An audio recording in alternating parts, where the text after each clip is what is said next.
So the lesson here is to see how to properly score a baguette. And I always talk about an imaginary line down the center of the baguette, and I'm going to use this permanent marker just as a guide. And again, it's just a learning tool. So this is what you have to imagine on a baguette. You're then going to take your blade and you're going to make an incision like a paper cut. The way that I hold the blade is like a spoon. And I start here and I make about a 3-inch incision. I repeat that, overlapping by 1/3 of the previous incision. And again, repeat, repeat, and the last time down here. Now again, we're going to do it without the lines. Repeat by 1/3, coming in at a slight angle. That will give you that beautiful ear that peels back.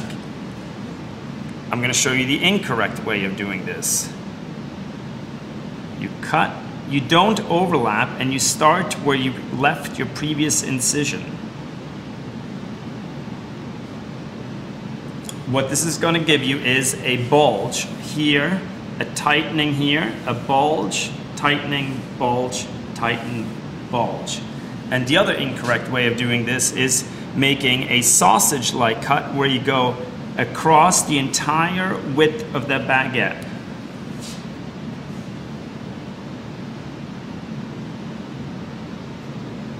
Let's put these in the oven and observe them when they come out of the oven. So here we have the baguettes out of the oven, and you can see color-wise, again, this is whatever you like. I like a nice chestnutty color on the side.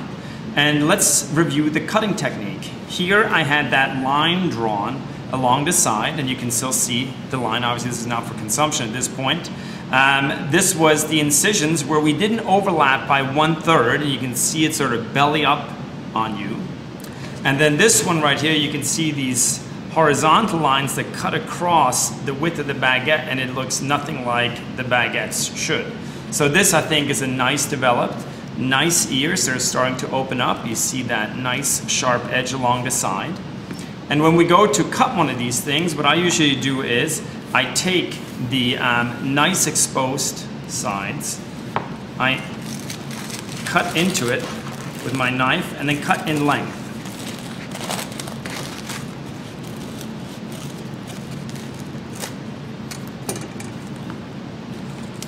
And you can see this beautiful open crumb structure. So what we're looking for here is a open, creamy crumb, irregular cell structure.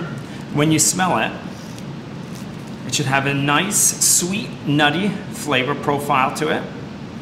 And again, flavor-wise, I have to admit that this baguette will taste the same, but as a mouthfeel and a mouth chew is going to be very different. So the lesson learned here is that make sure that your incisions are at a 45-degree angle and overlapping by 1/3 of the previous cut. And traditionally you're looking for 5 even incisions along the length of your baguette.